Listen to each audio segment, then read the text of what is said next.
It's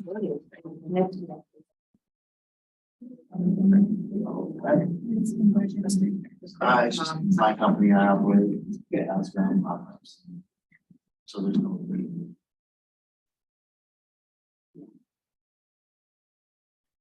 How's that going? You know what I mean for you? It's slow and steady. So far, so good. Did you talk to them camp yesterday? Briefly.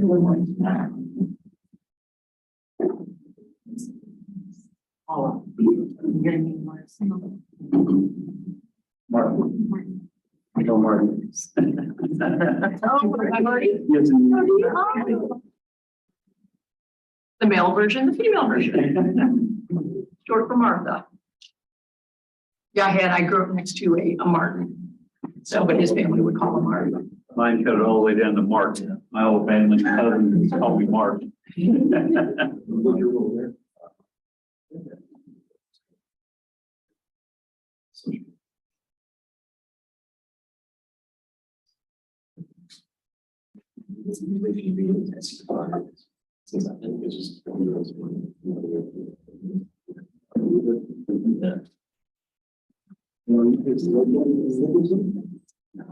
That's a light.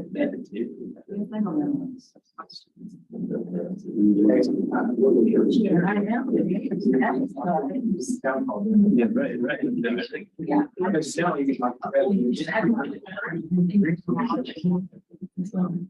Definitely.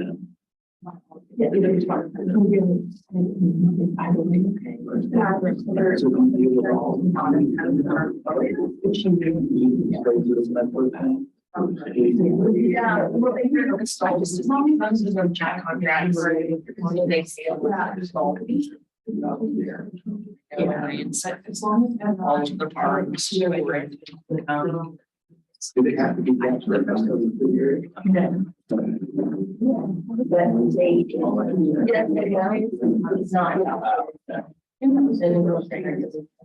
mean, this weekend, certification, we have a SQF certification. So it has to be signed for that, we would buy oil, mushrooms, rams, and things like that. Yeah. People that forage, so now that's not something we're doing what we have. Yeah, certified growers. Right. And more still. Those farms, we buy a lot of the products. And the apples from red farm, but yeah, so that's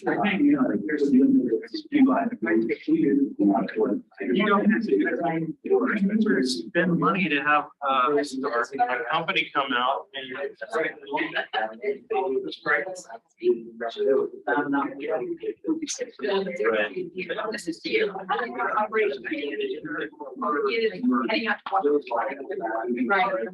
Yeah. this year when we proud.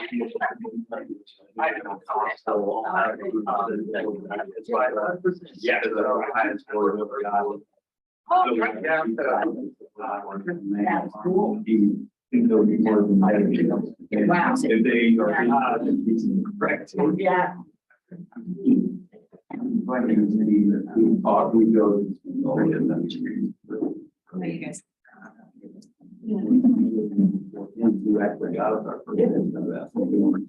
We're trying just to get, you know, the lowest level, just like. Right. I think a girl from.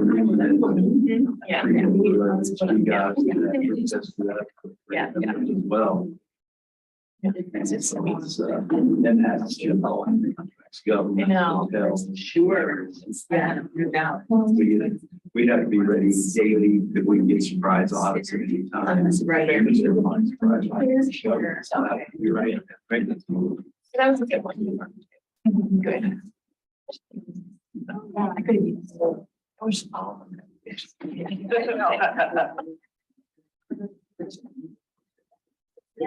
Hello, good morning. Welcome to Kansas State's Innovation Campus and the second annual Food Innovation Conference. My name is Charles Tibbs and I'll be facilitating today's meeting. Today we are meeting on how to buy local ingredients. We'll get that started in just a moment. First, I will invite everyone, if you need to use the restroom, please just excuse yourself. The restroom's located through that door to your left.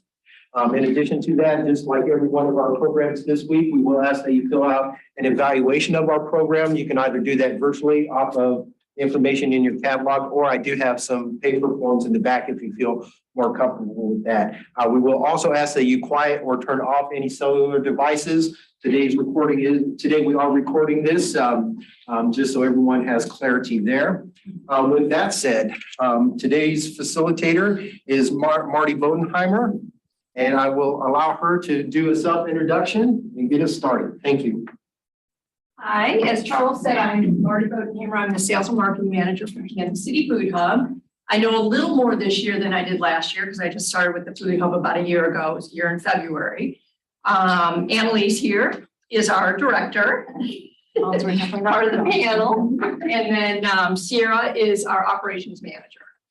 So it's a team of three of us. What we do is we work with Kansas City Food Hub is a farmer-owned, farmer-run cooperative. So Sierra, Annalise, and I work for the farmers in helping get the gorgeous foods that they produce from their farms into the community. So we work with a lot of schools, restaurants, corporations. We do farm share programs. A lot of people call it a CSA, that sort of thing. So today for our panel, we've got Annalise, as I said. We've got Farmer Emily. Emily is from Cultivate KC. We have Chef Bruce Dunsey. Chef is just launching a new catering company, but has a vast experience in working with restaurants and all that, and does beautiful food. If you were lucky enough to be here yesterday, he did a farm to table demonstration that I'm still dreaming about the food. It was wonderful. And then we've got Paula Stocker. Paula is the manager for the city market, farmers market downtown. And then Martin Huber, who is now, Martin, you're going to have purchasing or sales? I am sales manager. Okay, sales manager for Liberty Fruit. Okay.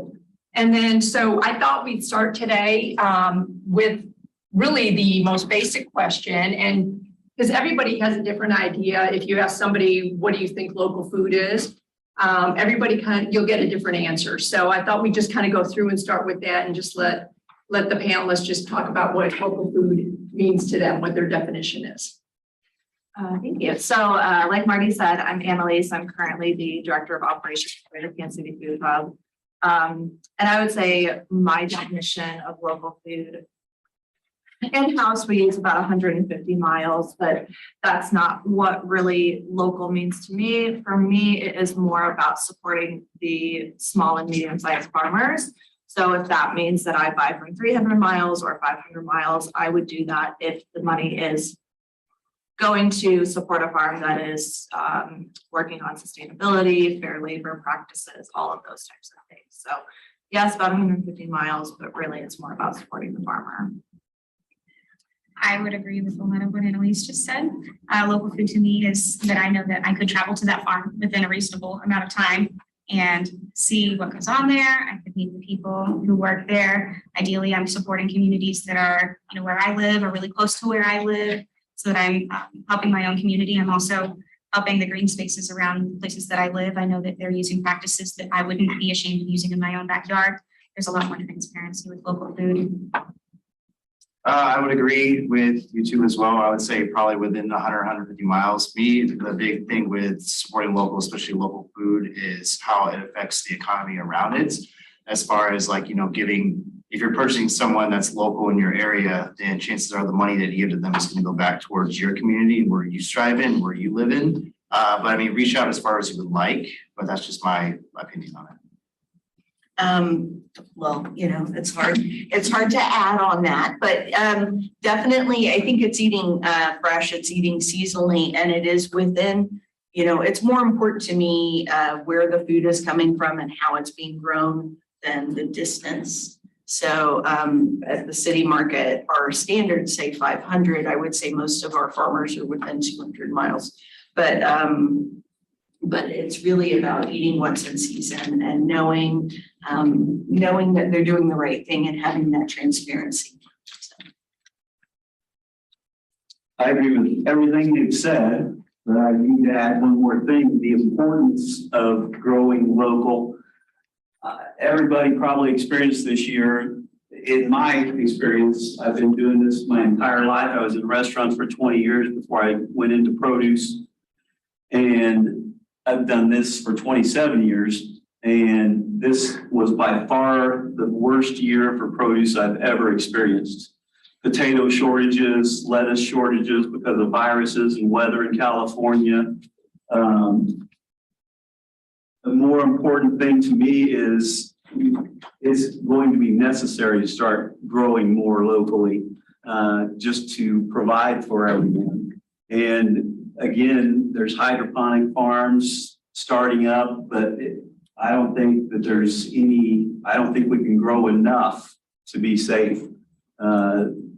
Lettuce prices this year got to over $100 a case when they're normally $17, $18 a case. And there wasn't any, we couldn't get product. And that was all leaf items.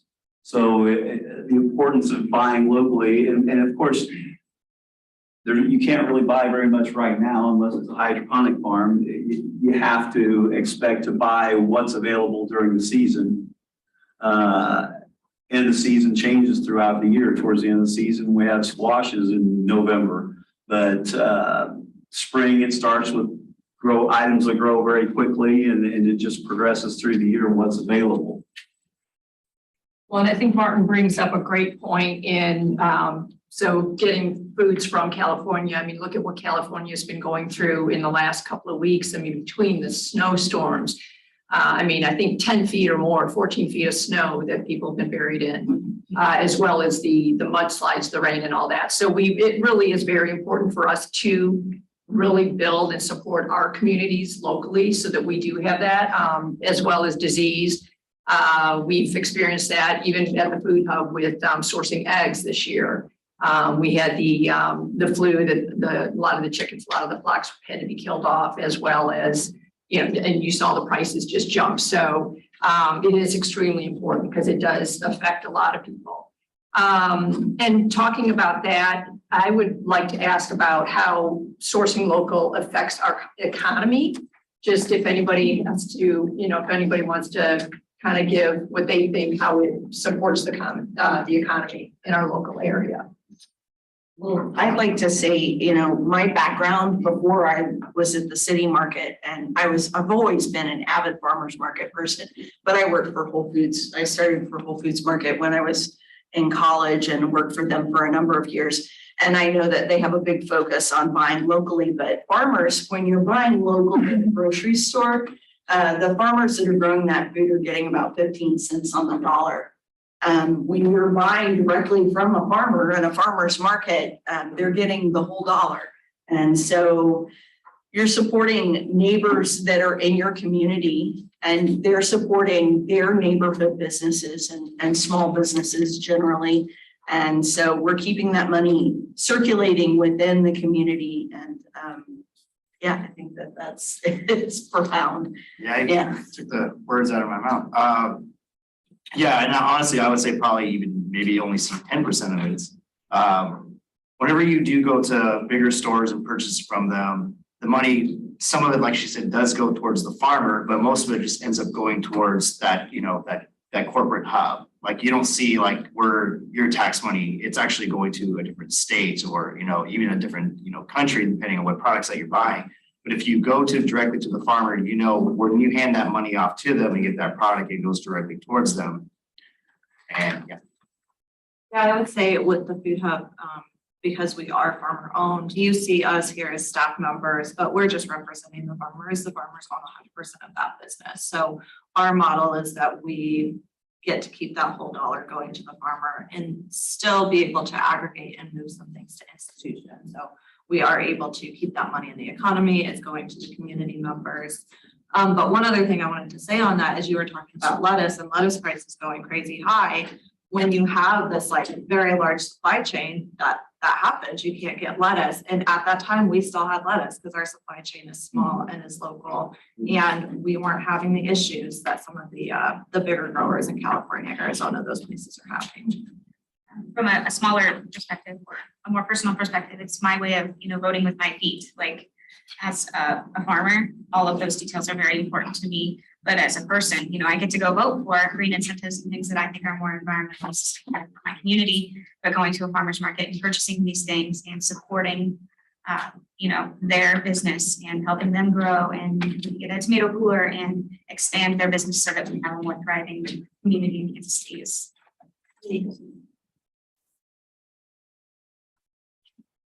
And then something that actually Bruce and I recently have had a conversation about how working with local producers, how it impacts your business. And what we had discussions on is the relationships that you build with your farmers or with the food hub or with different companies or the farmers markets, the farmers at the farmers market. And it's just, that's a key piece. And it's a very, it's a working relationship. It's a give and take. And so I just thought maybe we talk about that a little bit. Yeah, so what Marty and I, what we spoke about was basically is you have a lot of people that say, well, how can I support local, or why should I support local? Let's just say hypothetically, I run a restaurant and I use all of Bob's local produce on my menus, and I slap a little section that says I use Bob's local produce. But for one, I didn't talk to Bob about it. He doesn't know that I actually have his product on his menu. So essentially that doesn't help me in my side of the world. Unless you physically go up to Bob and say, hey, I'm using your product. I want you on the menu, stop by and see how I'm using it. And then just constantly, communicating with different purveyors that you're actually using their products. Otherwise, it really doesn't help support anybody in the end. Many years ago, I was actually very, well, not say anti-local, but I had a very negative experience when I was in Des Moines, Iowa with a restaurant.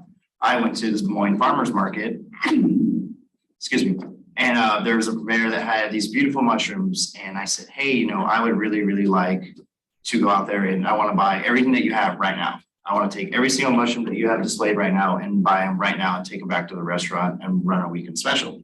And he said, you can take some, but you can't take everything. I said, well, why can't I take everything? He says, well, I need these for display. And to me, that kind of hit me differently as far as supporting local. Like I love your product. I like you and I like what you do, but you're not allowing me to have the certain amounts. So it kind of had a negative effect on me. But like over the years, I realized that was just like one bad bug. But if you want to continue to support local, you have to be in constant communication with the person that you're actually trying to support. And also they should be giving you support back. If I buy Bob's produce, and I've been buying Bob's produce for years and he knows it, and he, doesn't send any referrals or doesn't tell anybody that my restaurant is actually using his produce, then it just kind of, dissipates. And I don't know how you can continue to support local if you don't have my back. Why should I have your back? I'd like to expand on that a little bit too. We buy from Amish growers. We have a farm in Lawrence that we buy quite a bit from, and he has other growers that work with him as a cooperative, and they're all GAP certified. But that's exactly what he said. Get to know your grower and get to know what they can supply for you and when, because it's not, you don't have products that are constant throughout the whole season here in the Midwest. And if you have a relationship with them, then you can, in fact, I'm taking some of my chefs next week to the farms, and we're going to sit down with them and actually have the chefs tell them what they would like him to grow for them and when, and he can tell them, yeah, that's possible, or no, that's not possible. Because seriously, we've had people come and say, can you get local coconuts and can you get local pineapples? And they ask for them in the wintertime even, it's like, well, two things that are impossible, but it's just things that people don't know. And there's chefs that, 2 weeks ago, someone asked me for all the local products that are available.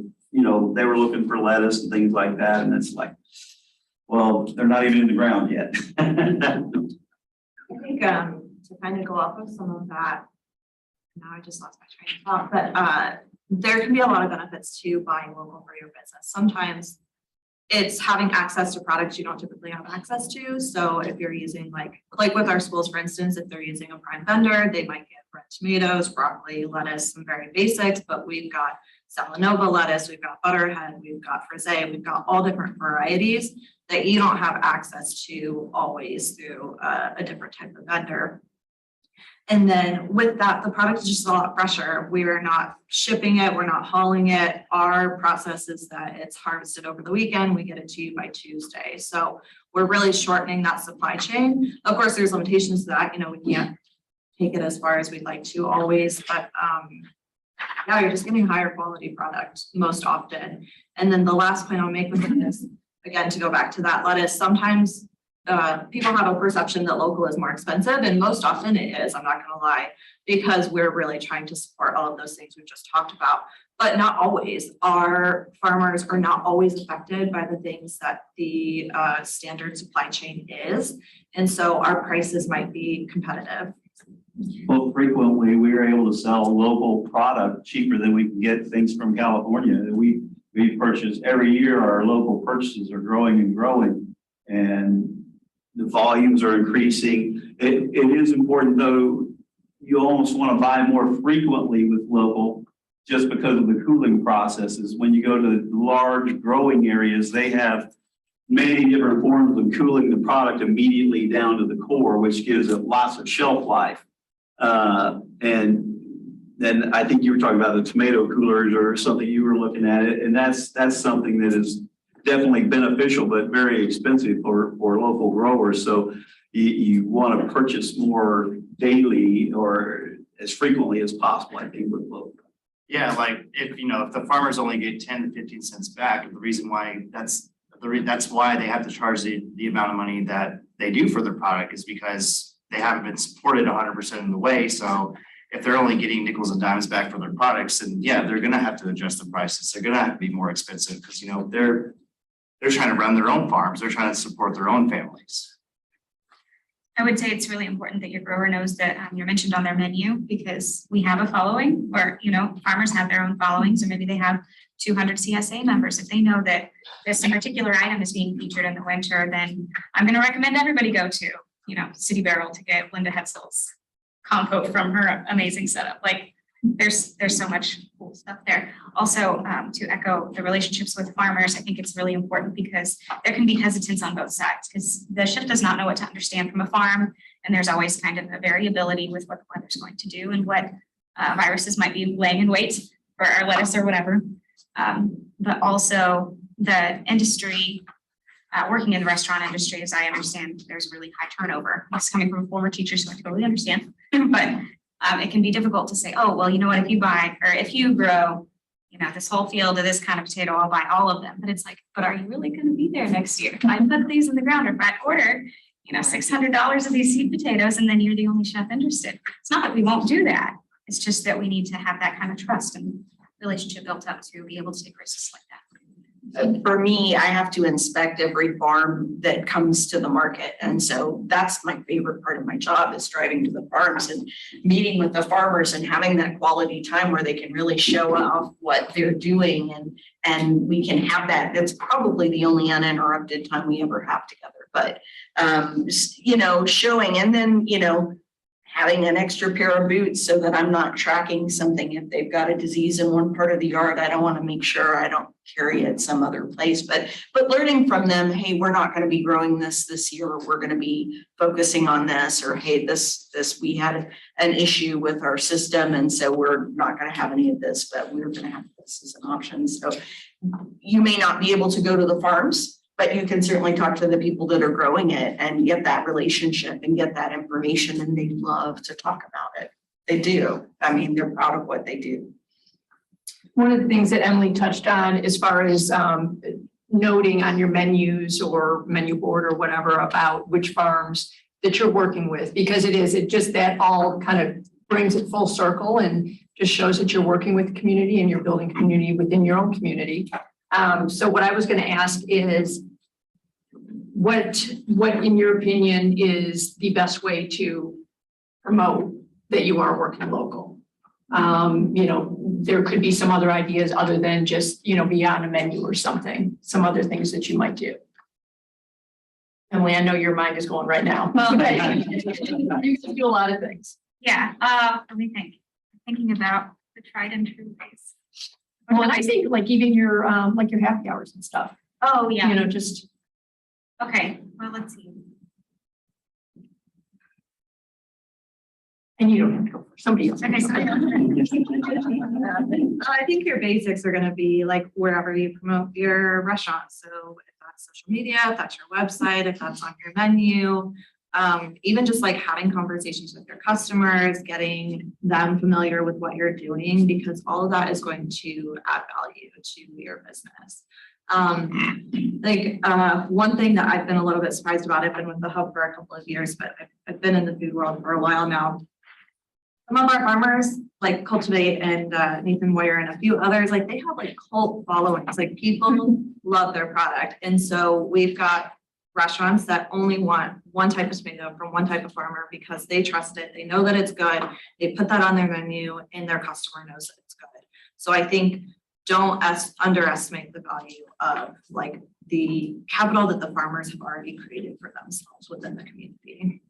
I feel really good hearing that because I don't always think that we have a cult following, but to me, it feels that way. Like, oh, we have a lot of friends. And I mean, if you're looking for a target audience that's enthusiastic about local food, those are all our people, you know? And so when we host a happy hour at the farm or at Juniper Training Farm with our New Roots for Refugees, which are a lot of them sell in the food market, right? Like that's a huge network of speaking with a lot of people who are really passionate about this stuff. Or let's see, even if I know that Bruce is selling some of my Swiss chard or something like that, then maybe at my farm stand, my weekly farm stand, I can say, hey, you know, have you tried this menu item on his menu? Because it's fantastic. And I recommend that you go there because he always has really good ideas. Like a lot of my regulars are going to go check that out. It's like chatting every week. We have a lot of white tablecloth restaurants. That's kind of been our specialty. And you don't need to promote local to them. They want it. In fact, when I go to the market every Saturday in the summertime, the chefs are there. I see them all. They're buying product there themselves. And again, we're carrying more and more every year just because it is in high demand. Something I spoke to yesterday at the demo, or said yesterday at the demo, was you should have knowledge. You shouldn't, I mean, not only should you purchase local and, put it on your menus, you should know about them because that's a big selling point and that's a big supportive thing for them. As far as like front of house staff that I work with, every day we had a lineup. If I brought in a product from a certain farm, I would know everything about it. I know all the bells and whistles, where they're from, where they came from, where they're located. Because the last thing you want is whenever you go to a restaurant and say, well, where is X, Y, and Z farm at? And then your service staff goes, and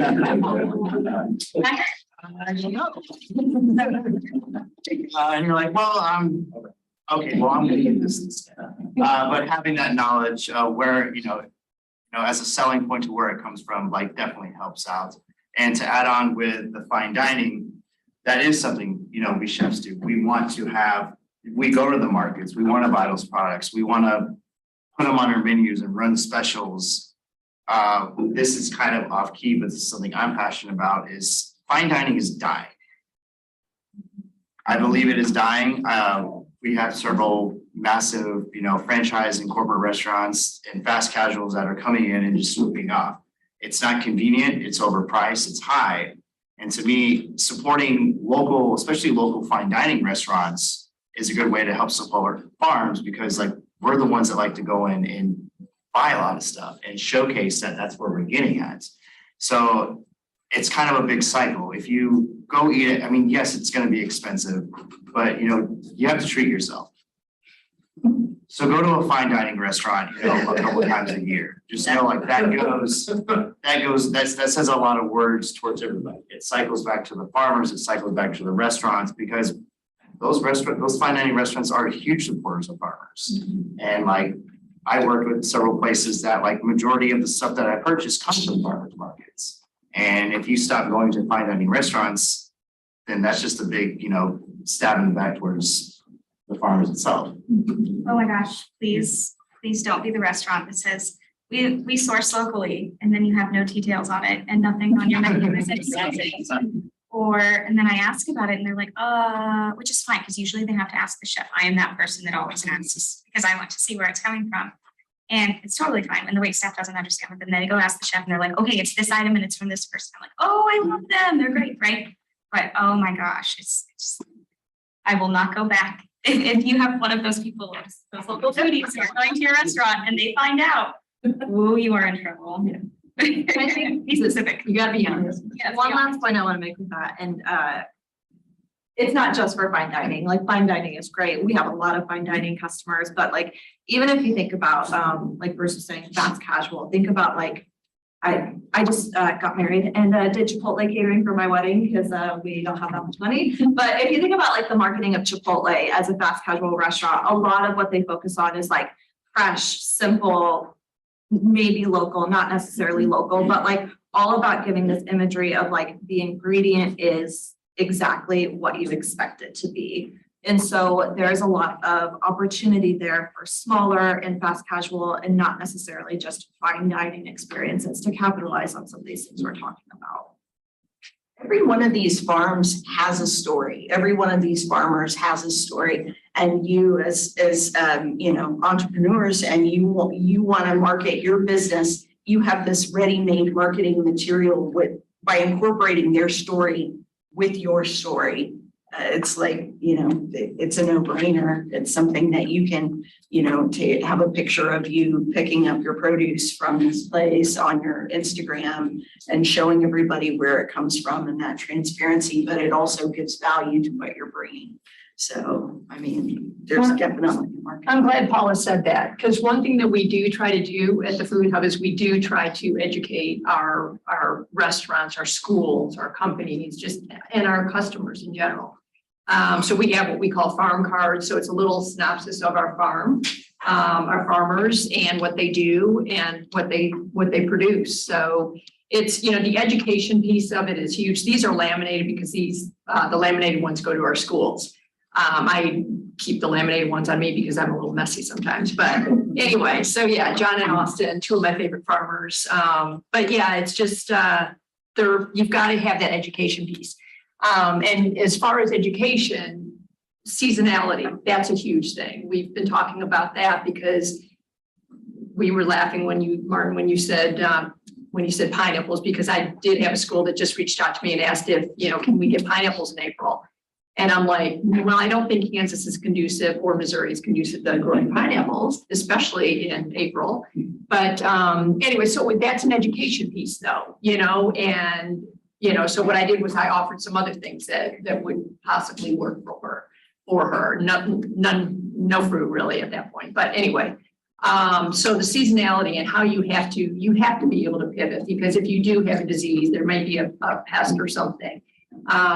The wonderful thing that I love with the Food Hub and, you know, at the farmers market, whatever, is we have a whole conglomerate of farmers that if something happens in one farm, we've got all these other farmers that, you know, are also producing, so we can pull from them.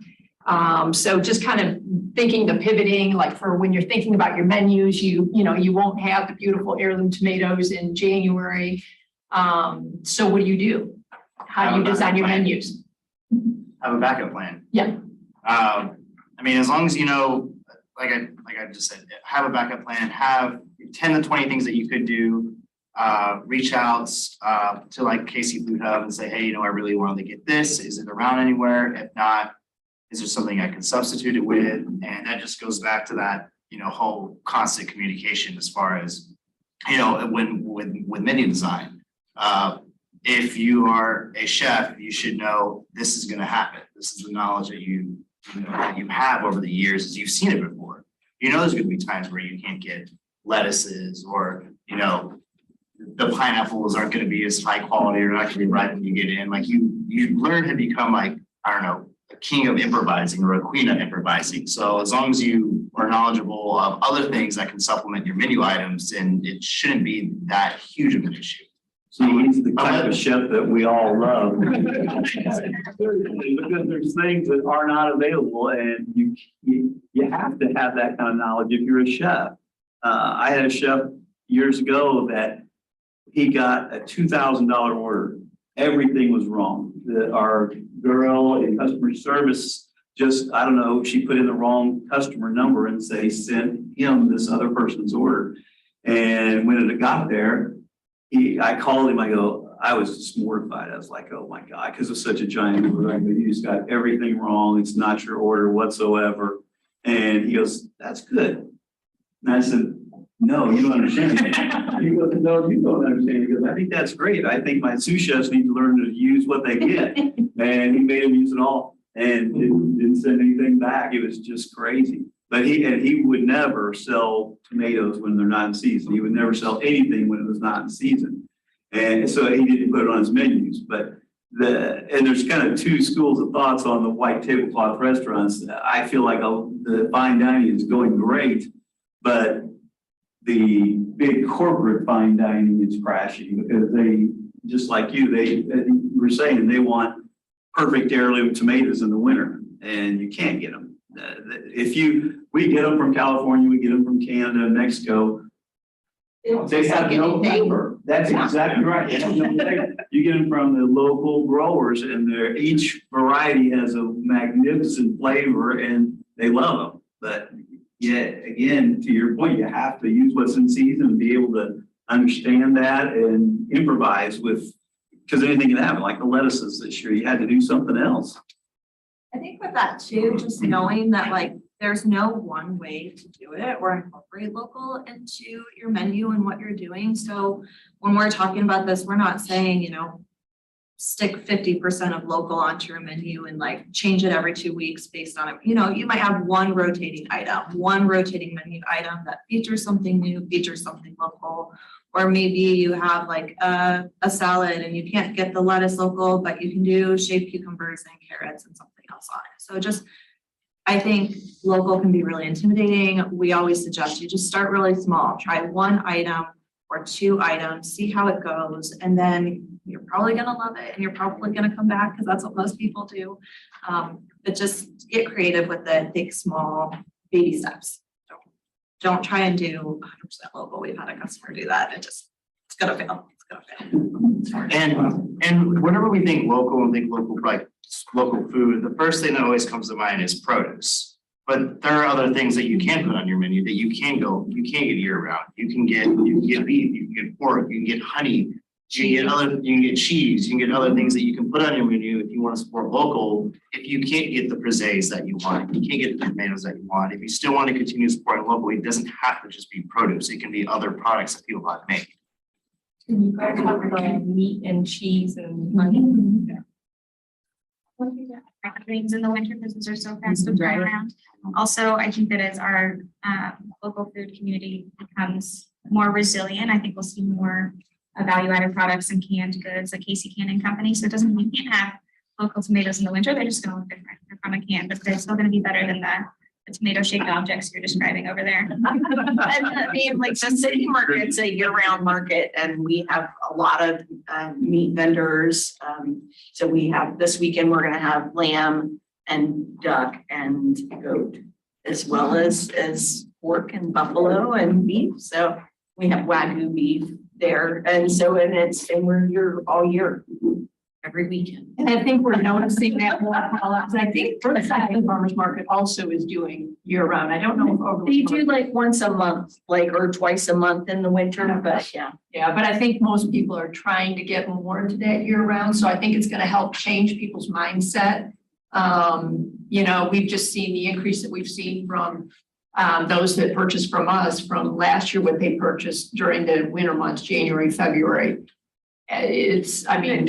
Quadruple. Agriculture in general is changing. Sorry, I don't mean. Yeah, no, you're good. Because the farm bill is coming up and there's so much more of an investment and focus on season extension and climate resilient agricultural practices and being able to grow through the winter and, big grants for building high tunnels to extend your season or greenhouses or geothermal. All of those kinds of things are being more invested in than they have been in the past. So forward to more.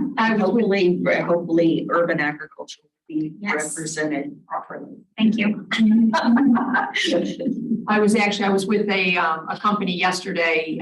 They're looking at doing our farm share program, and they actually, I believe it's Cultivate, they're purchasing, they've been helping purchase a new greenhouse. Was it, We did give out, I think, about 26 grand in farmer grants. And it was maybe 26 grand or 26 applicants, or maybe similar numbers for them. They just were published recently. I don't have them all memorized, but yeah. so it's, I mean, it's, yeah, people are doing the work, so it will get, I think, easier and easier.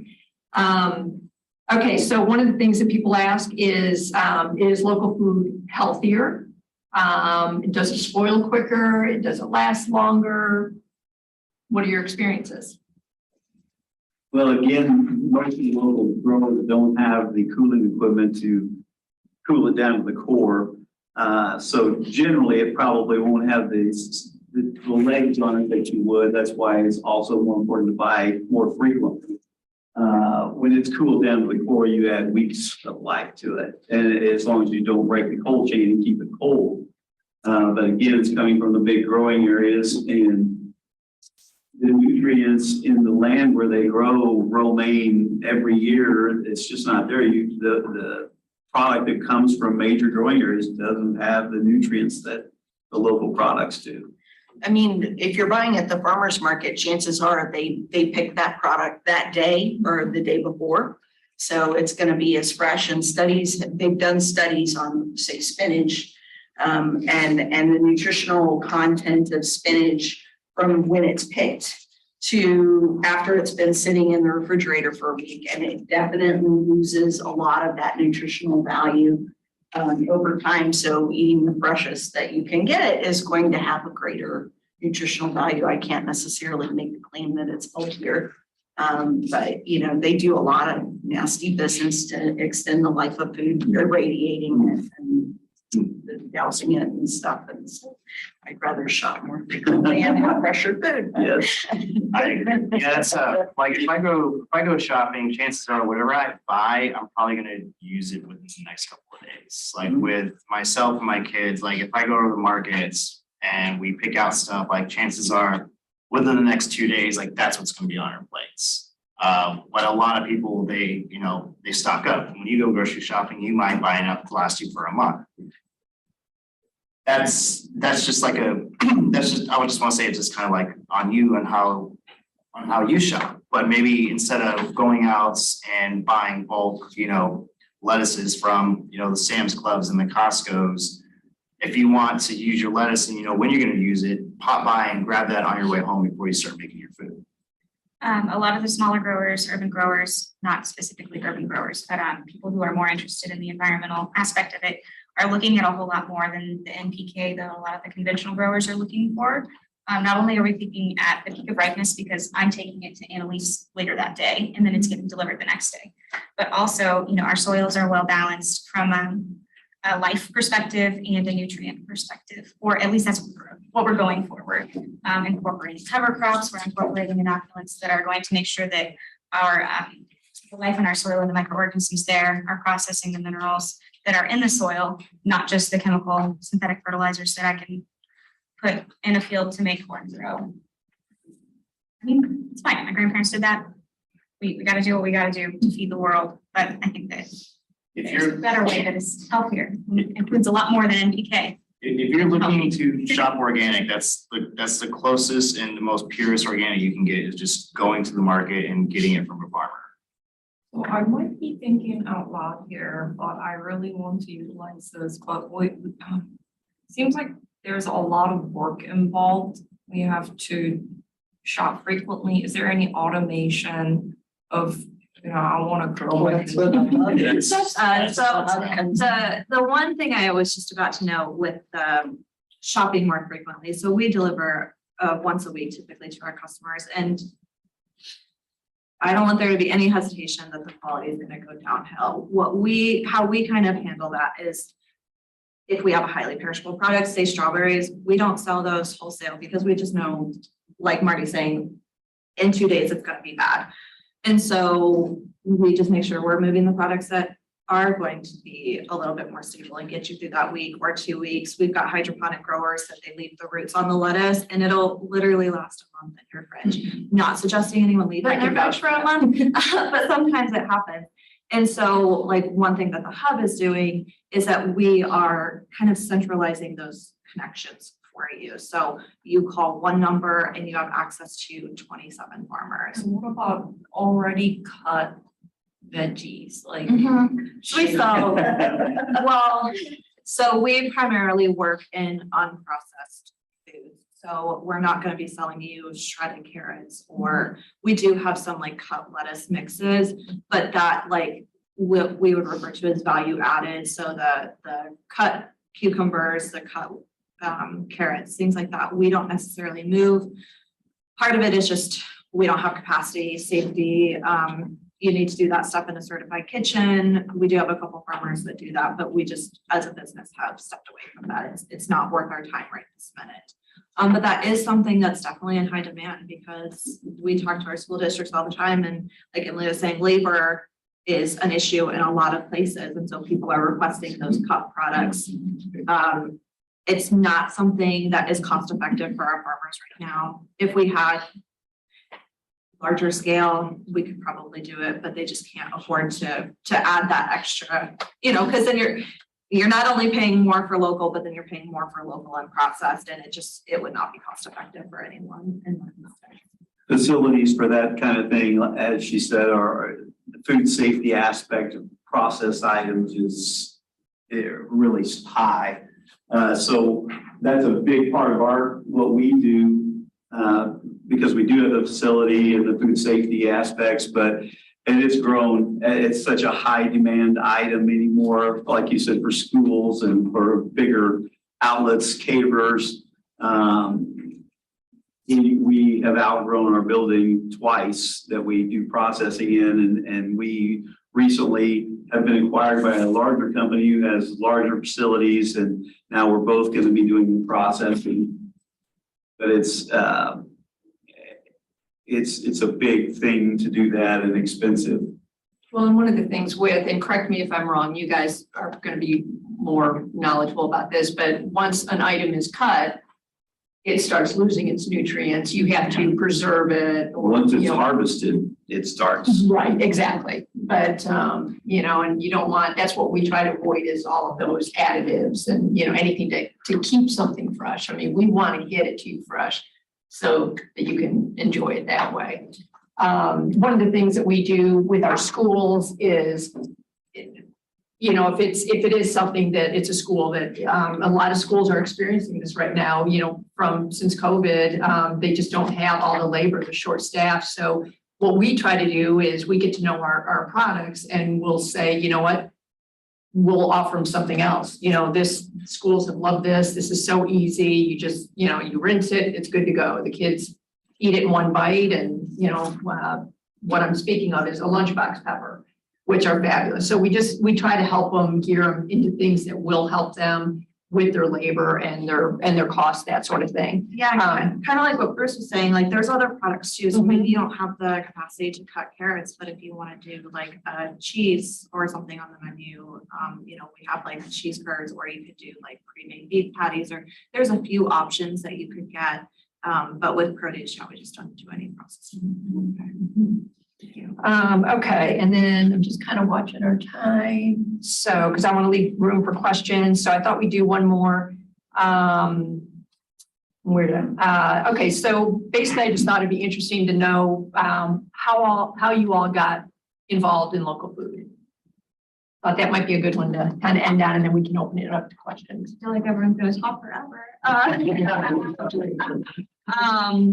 got into local food. I've always been interested in food. I got my first degree in nutrition, and as I was like learning about nutrition, realizing that there's just I didn't want to kind of fight nutrition on an individual basis. I really wanted to look at a more systemic way to impact the health of communities and food and nutritional value and kind of all of those things that really are a systemic issue.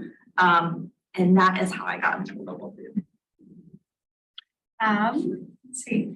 I was a teacher of instrumental music for 6 years, and then I had just grown food with my family my whole life, and food is my love language. So, I get to harvest something from my garden and prepare it for a family, like that is the ultimate greatest thing I can do.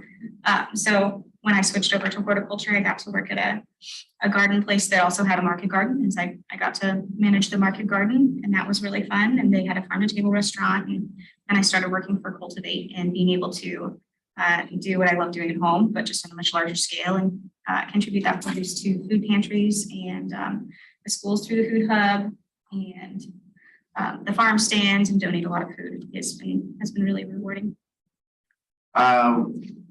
Whenever I became a sous chef and my executiveship took me to the first market I'd ever go to, I thought it was the coolest thing in the world, better than any warehouse I've ever been to. I mean, the people are just awesome and cool, and they're just as passionate about the food, the food that they're growing or the food that they're, cultivating. And just like how you are, just how we were with the food that we were trying to present and give to our guests. So that's my experience. I grew up going to farmers markets with my mom and my grandma, and I lived in Northern California, and I would go to literally 4 farmers markets a week, every neighborhood had their own. And so it's my dream job. It's so good. Getting to meet the farmers, try it, and I love cooking, so. I think for me, I started out my career in the restaurant business. And I just kind of graduated through the ranks, and chefs were my favorite people.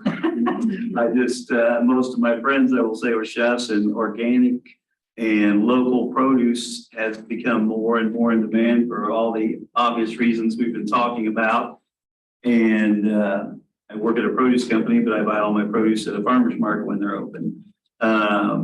And again, I find my chefs there while I'm shopping. So it's in realizing that, evolution is going to take us to where we need to grow the products locally. I thought we'd open it up to questions, see if anybody has any specific questions that you want to ask, maybe something that we didn't cover, or want to expand on something or ask something more about something we did talk about. The consistency in pricing. I would kind of wonder about that in general. Can I get consistent pricing all through? No, well, it just kind of depends on who you're working with, but we use more variable pricing. So when we have an abundance of a specific product, the price on that product is going to go down. If you're getting the first tomatoes of the season, it's going to be a premium price. So it's really going to fluctuate based on availability and seasonality. And can I check that on the website? Oh, yeah, for sure. 2 things that chefs always want is perfect produce and super low prices. And those things don't exist. Perfect produce is not always around. And when the produce looks absolutely the worst, it's the most expensive. When it's beautiful and abundant, it's the cheapest.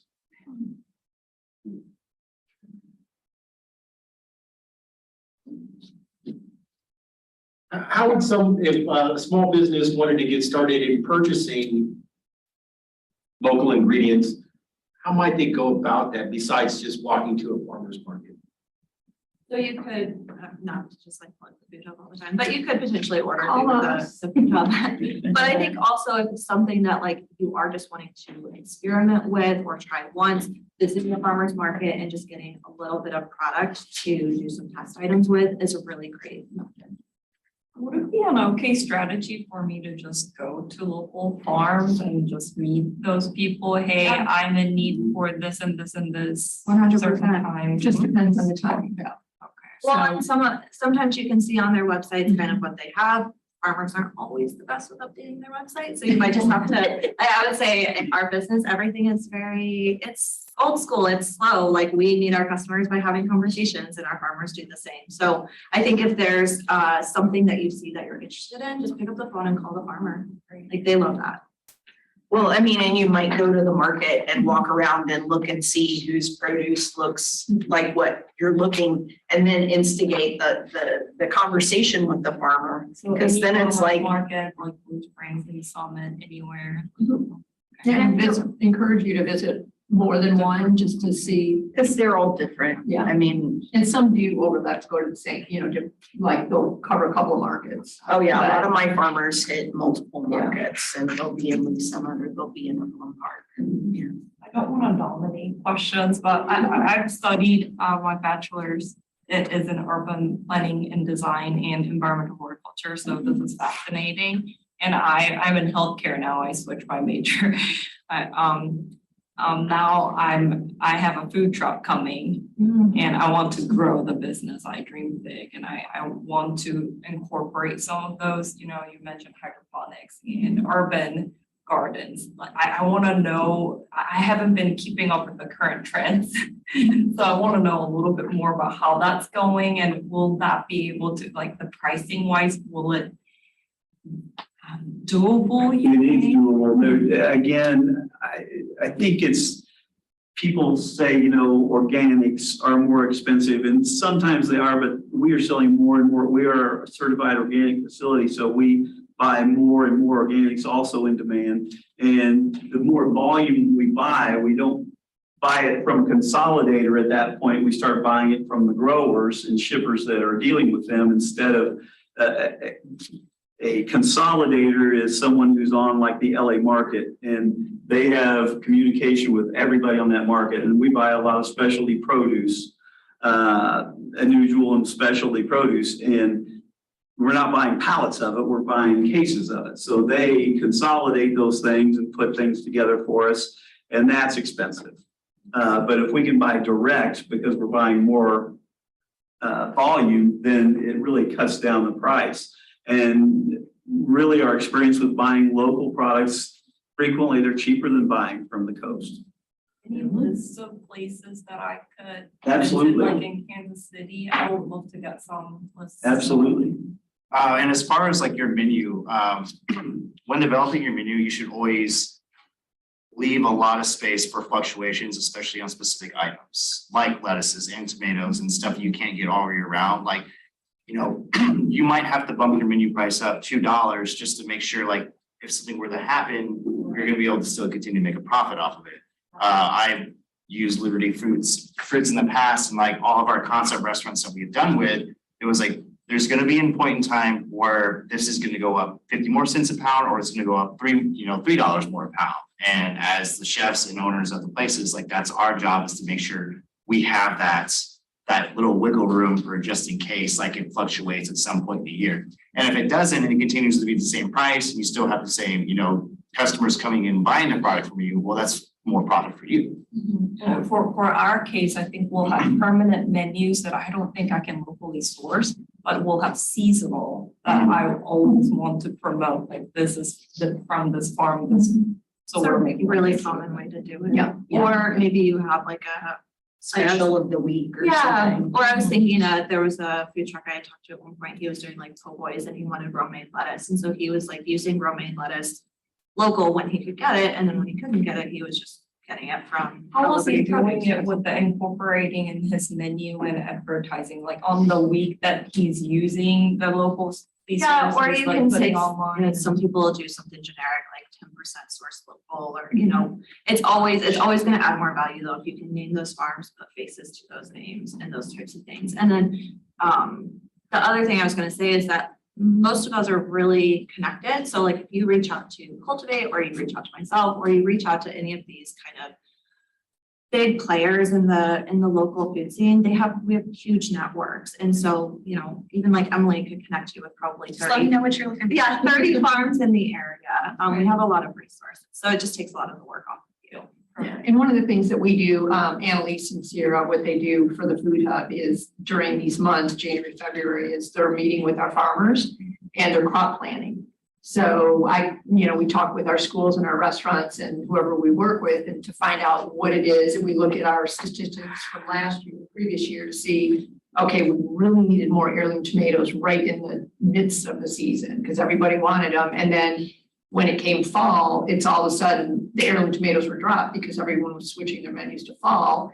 Well, we still had some heirloom tomatoes. So thank God for Country Club, he stepped in and I need some because he had a wedding that he needed them for. That So was my other question, because our food truck is Korean American fast food, so we use a lot of Asian vegetables. I was We should talk to Yeah. Emily. I would love to know what you want me to grow. I get the opportunity, because we're a nonprofit, and we're mostly grant funded to grow really unique things. Where's your farm? So mine, I work at the Westport Commons Farm on 39th in Warwick. But the New Roots for Refugees program, we usually have a little over a dozen participants in our training program. It's a 4-year program. We work with Northeast Kansas Catholic Charities, and it's helping refugees who have resettled here who are interested in using their agricultural background to form a business here. And so we just help them adapt to Kansas City. But we get a lot of really cool food. So I'm growing, actually tomorrow or today, if I go by the greenhouse, I'm going to start some chinbong or roselle. Or sour greens, if you've gotten an opportunity to try those. Those are so cool. And They're so cool. They're really there's so many cool things that, our Burmese and Congolese farmers introduce us to that are really important to their foodways that we have not grown in the US, but grow really well here. So. At least save some for Chef Bruce for. Yes, that's one of the things I love about Kansas City too, is like having this big network. We tried to move some of that stuff to the food hub and there just wasn't a big enough market, but like, I'm happy to connect you with someone who knows where that stuff It comes seems from. like it's not possible for me to grow my own in my backyard if I wanted to. I'm gonna plug my ears, I don't know about that. And at the city market, we have several New Roots for Refugees farmers who graduated from that program that sell a lot of hard to find, and they're always educating me on new greens and new things. And I'm like, here, try this. And I love it. It's I need somebody like you to come inspect, like a health inspection. It's a difference on what state you're operating in, but like there, if you're talking about raw produce, there's actually not a lot of regulation. Where I have to be concerned is meat, dairy, eggs. And so if you're just talking about produce, there's some wiggle room. You'd have to meet a certain amount of income per year to qualify for being accountable for FSMA or Food Safety Modernization Act. Or you could do, you could say, I grow this on in my own yard, but I use GAP safety practices, which is kind of a catch-all for all of those who are not quite there, but it's a very similar adaptation of a lot of the standards that you would use to make sure that your produce is safe. And it's really important for you to know. It's not just like so I know I'm not going to give you diseases. There's a lot of things that are very important to know if you are processing produce at home or for a large audience. well, and K-State has a lot of those classes all the time, and a lot of them are virtual classes to get trained on the gaps. And funding too, if like you're actually looking at that, if you want to get certifications, there's lots of grants and funding. And they're really friendly. They'll like happily go out to your farm or your backyard and just double check and make sure everything's okay. And they won't like yell at you if something's wrong. They're like, oh, this needs to go here. No, we all want you to be successful. They're not like the police. They're the helpers. So, Thank you. Anybody else have any questions? I had another question. So as a group, we start thinking about our menu development, and we all may be culinary minded, but may not know what produce or offerings would be available per season. What are some resources this group could utilize to find out, for planning purposes, what items will be available in each season? So I will say with KC Food Hub, they always have a sheet of paper that they give out to all their accounts that shows what they can get all year round. Just having that, or just, yeah, that one right there. Or just, go on the internet and just look up and see like what is in season, and then just take that knowledge and just go towards, Food Hub or anywhere else or any other market and say like, that's what I want to get. I think also a resource that I found really helpful is the extension offices of the universities. So K-State Extension, Mizzou Extension, they're working with farmers all of the time, and they have just really accurate and historical data on what is available when. And, weather permitting, there's always some anomalies out there, but those are really great places to start. I think you can also talk to your farmer, like if you're looking for spinach in the off season in the heat of the summer, it's like, have you tried Malabar spinach? It grows great here and it's absolutely delicious. Or, you know, if you are looking for a pineapple here, but we don't grow pineapple, it's like, have you tried ground cherries? Ground cherries are very pineapple tasting and fruity and delicious. So, And now, we can grow those here. Emily, was aronia berries, was that from you all? Yes. Yeah. So that was a fun little item that, I think you came in and said, hey, they're native to Missouri. It's a berry. I had never heard of them before. I'm from Michigan originally. And, so I was like, yeah, let's try it. Cause I figured my restaurants would like it. And so I researched it, did a little fact sheet, sent a couple of recipes with, the fact sheet to my restaurants and schools. And I had several schools, several restaurants that bought them. And yeah, it was fun. So it had a lot of good response back on it. And it's a very different, unique taste. It's, its original name is choking. Yeah. So it's, you have to tweak it to make it better, really. But yeah, there were some very successful. Beauty berries. It's also very pretty foliage. Yes. And planted. I think you get people to just use it for landscaping. It's gorgeous. Yeah. Well, and one thing I wanted to just touch back, something with, that Bruce does, and when you are, especially if you are using local, I mean, you want to use all of it. He did a demonstration, farm to table demonstration yesterday, and it was with watermelon radishes, which the Food Hub, one of our farmers supplied, as well as regular radishes and Brussels sprouts. And then it was a beautiful, beautiful dish that he prepared, but he used the tops of the radishes. And one thing that he did say is, just make sure you clean those really well because, the dirt does kind of settle down in there. But I tell you, it just gives texture, it gives presentation. I mean, it was absolutely beautiful. So it's, you want to think, using the scallion, use the whole darn thing. You may not use it for the same dish, but don't throw those green tops out. Use those. I mean, just think of using all of it. The greens are so good for sauteing in different dishes, soups, whatever. Worst thing you can do is take any of that waste and throw it in your trash can. Yeah. There's other uses for it. Yeah. It's a good point. We had somebody who wanted carrot tops just for the tops. Just the meat part of it. It's like, what are you gonna do with those? So it's using 100% of the produce is really good. Smoothies. Yeah. And I will say, so back to, you don't usually want to keep a lettuce head for a month. We did a show about a year ago, this is right after I started, and this was kind of more, I've shopped at farmers market and stuff, but this has been more of a kind of throw me in the pool with local food, which has been wonderful. And we had a couple of heads of lettuce that were left from the event, so I took them home, and two of them I used immediately. The one got shoved back in the back of the fridge by accident, and I found it a month later, and literally I tore probably 3 or 4 outer leaves out and used the rest of it that night, and it was gorgeous. So, and this was one of the hydroponic lettuces. It was, it still had the root ball, so it was gorgeous. So. I have a question for you. Oh. So as far as, if I go to the market or I get something just plucked right out of the ground, should I just not refrigerate it? Should I just keep it at the temp that it was, like on my counter, or should I put it in the Depends on what it refrigerator? is.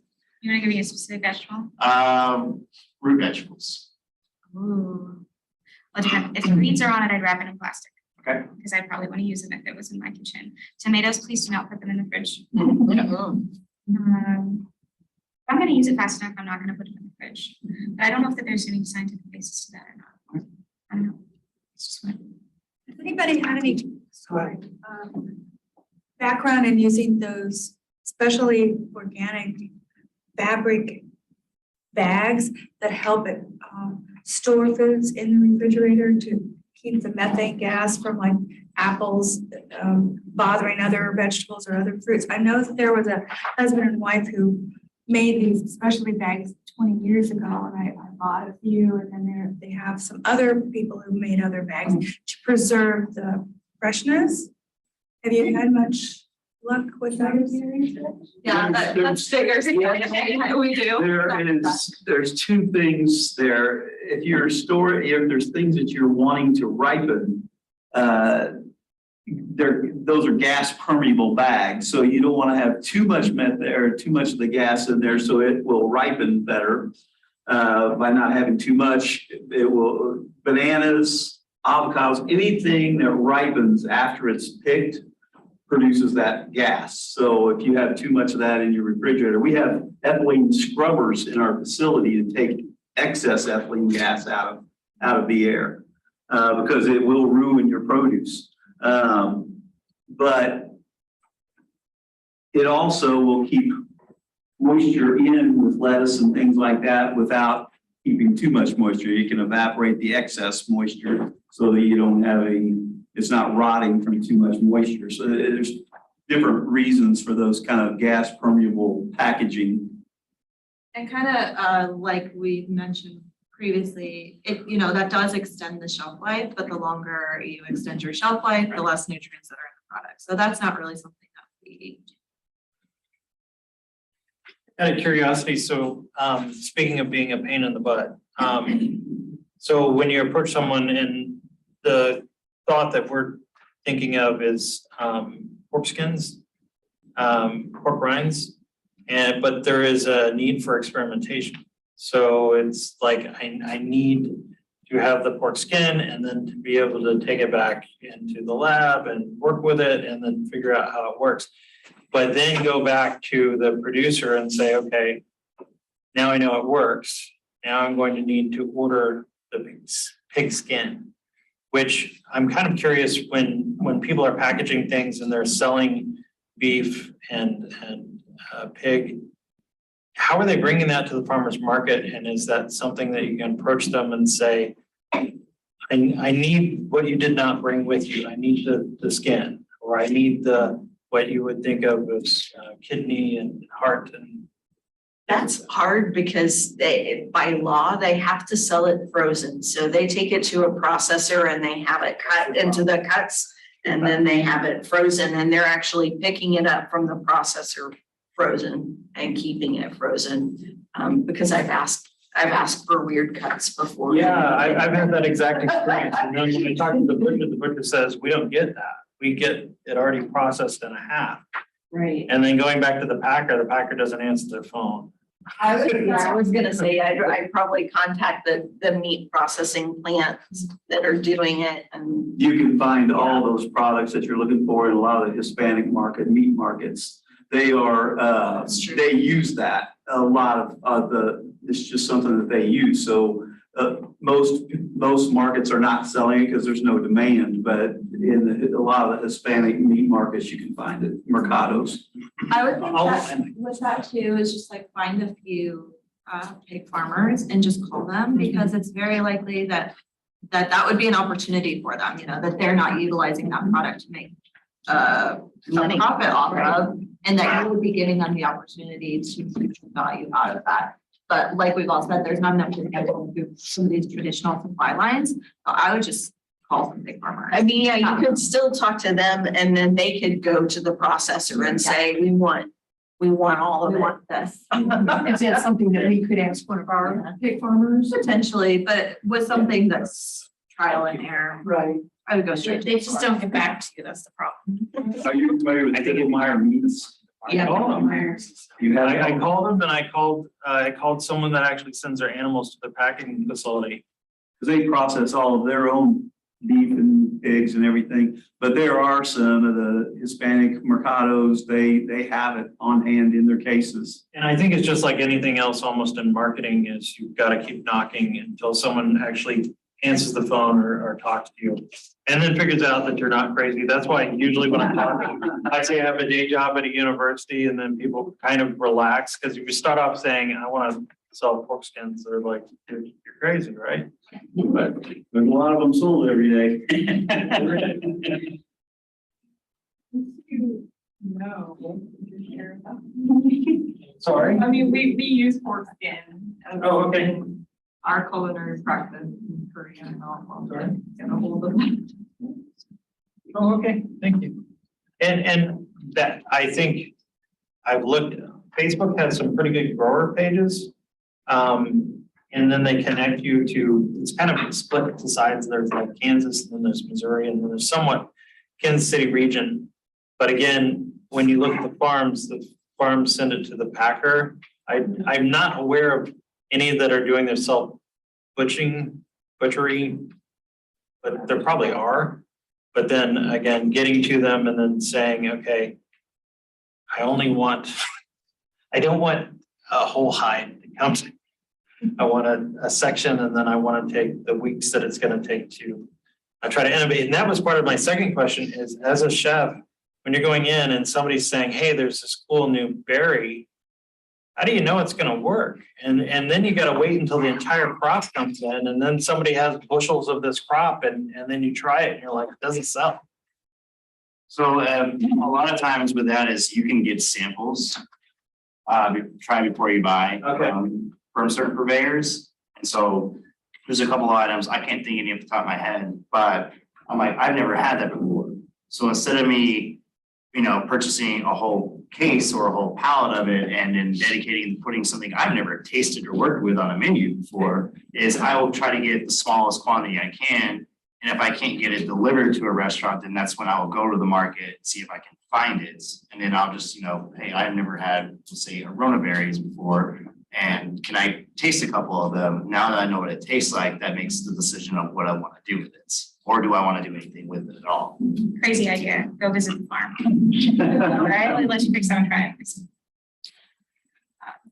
I might have somebody for you to talk to about this again as well. Okay, great, thank you. And I have visited some farms, and woo, if they're making pig. I took my wife and like, do we have to stay here? I'm like, you'll get used to it. Yeah. All right. Any other last questions? We've got about 2 or 3 minutes. I guess, where do you guys see the Kansas City local food market going? Like you brought up Aronia berries or like several specialty markets. Do you see those areas growing in particular? I guess just a general question.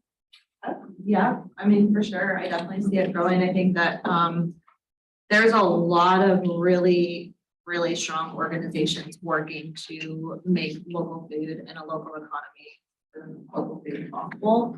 And right now, I think like Emily was saying with the Farm Bill, there's a lot of support from the government and funding that is going into growing this area. So I only see it getting bigger. Not that I think it's ever gonna like surpass traditional food right now, but it's definitely growing for sure. I would also say perennial agriculture is going to be more of a big deal as the commodity prices continues. So Aronia berries might become more popular. A native fruit, those kinds of things. I think it all boils down to what Bruce was saying was with communication. Communication and endorsements, getting to know your farmer and your grower, because then when you have a whole community endorsing these farmers and these farmers endorsing the people that buy from them, and then you have your subsidiary community who are just consumers, and they're like, yeah, this is where we got to go. It's kind of like a water turbine.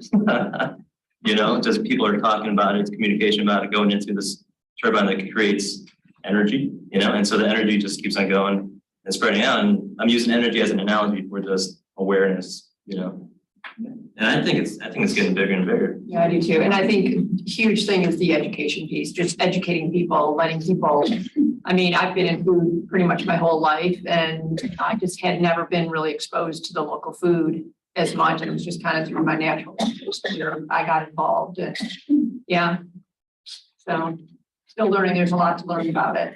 So it is a big, a lot bigger than I ever thought it was. So a lot of people working to make it work and to grow it and to see it be very successful. So and thanks to all these guys. So and thank you for all. What about you guys leave all the contact information? Yeah. Will that be will there be a way we can find out all the different classes and speakers? Because we can only be one place at one time. And there's so many interesting classes. No, is there like a central? So this class has been recorded. If you need some more specific information, we'll have some networking in just a little bit. Yes, ma'am, during our lunch break. Great. Yes, ma'am. All right. Thank you. Thank you. Thank you. Food truck is going to be coming. I believe it's Tina's trucks. and so forth. And enjoy. Gonna do, Yeah, it's, ready? 1, 2, 3. Camera's all the way. Marty, if you wouldn't mind squeezing in there, I would like to get a group photo. Yeah. How about stadium? well, I guess south of the stadium. Airable? Yes, Oh. so if you So go these south. Selma, you heading toward there? No, And if you just type in herbivore farm, I do have some kids. they raise about 30 hogs. I know they take theirs to process. But I'm pretty sure that you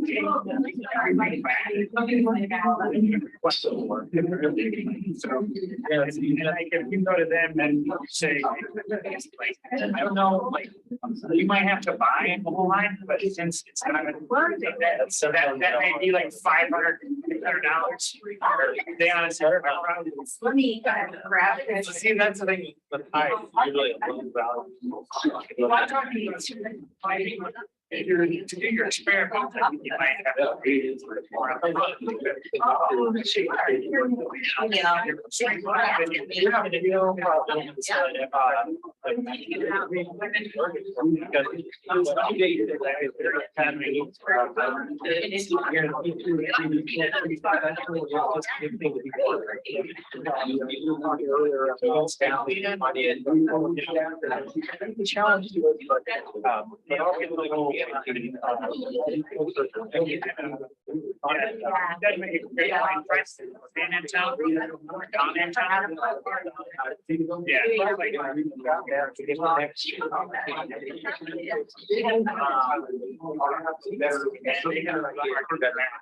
This year, and we got a lot of people around.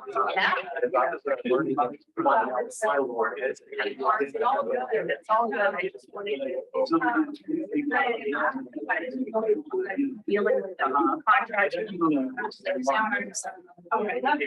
If you would think that there's no number, everything is wrestling and happening, it's like the planning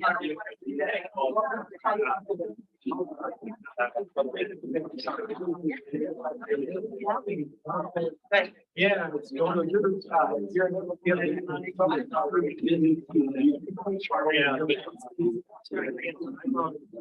But they seem very fun, everybody thinks that they're. trying to find it's hard on there, so it's you would talk about something crazy. Yeah. I know they're not. It's kind of fun. okay, yeah, and I thought that we really do something. So, I'm curious about you starting okay. Trying to create the one items that I would like to remind you of. Or reach out. And how is pricing? But you know, it's like, right, you have the ones that have things that really somebody like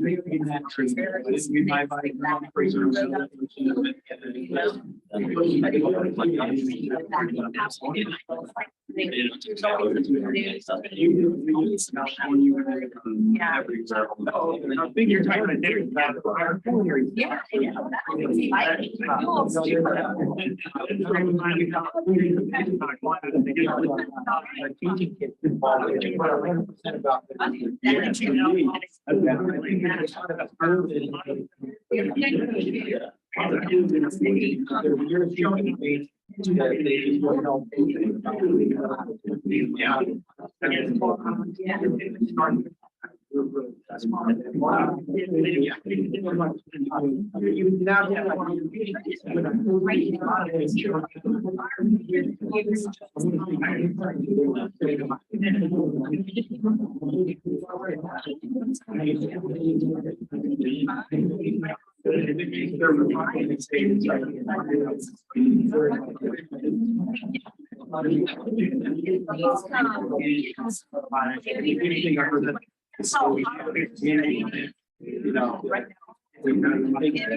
But yeah, he likes to stay. It's not even like.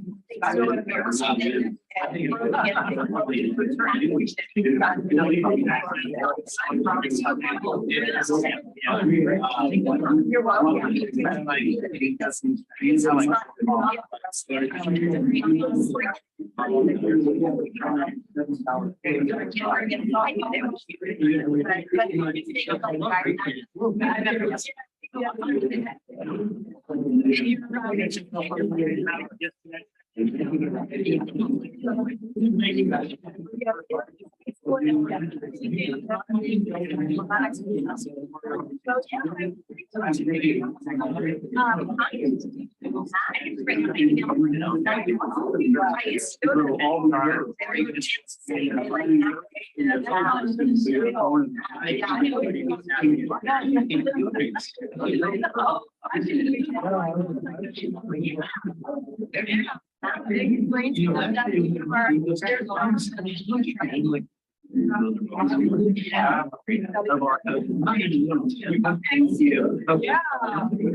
One of my new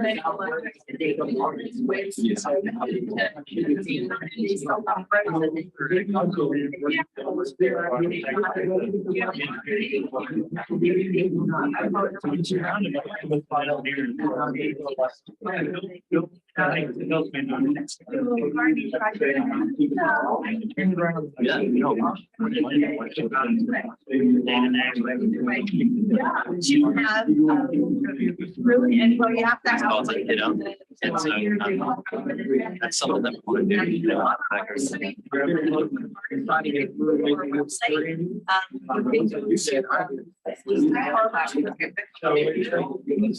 That's why I was saying I'm. It's so sweet.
Yes, yeah, everybody wants to listen to that.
We just had, right? I mean, that's the only way to do it. Liberty Party. All your-